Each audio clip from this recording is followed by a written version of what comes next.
A lot of common money myths, especially for women. So a lot of times you hear someone say, I don't want to be greedy. And wanting to be financially secure does not make you greedy. It makes you responsible.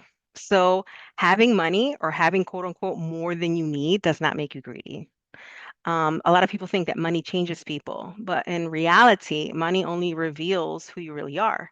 So if you're a generous person, you're going to be generous with more wealth. And there's nothing wrong with that. Nothing bad happens when women have more money. Talking about money is tacky. So silence keeps us underpaid and uninformed, and wealthy women talk money.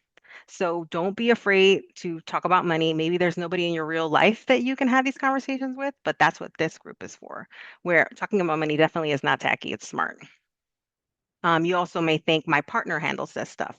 I think a lot of times as women, we delegate our financial security to someone else, but you have to realize that that is a risk and independence is power. And even if your partner is great and you trust them, the bare minimum is that you should have visibility into the money and you should know where it's at. You should know your debts. You should know your investments. You have to know the numbers. I don't earn enough to save or invest. So a lot of times people think, oh, what's the point of having a budget? I don't even have enough money to pay my bills. But you have to start small and you cannot wait till you make enough.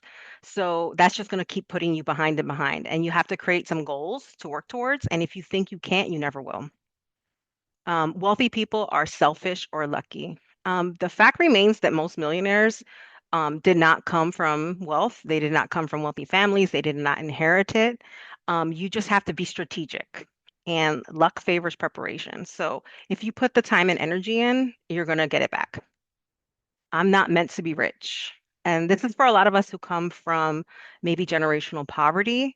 We've never seen that in anyone that we know. So we automatically assume that wealth is just for someone else and it's just not for us. But it's available for every woman if we want to claim it. So we want to reframe that, money doesn't make you less spiritual, less kind, or less feminine. It gives you options, safety, and impact. So we definitely want to reframe that our mindset.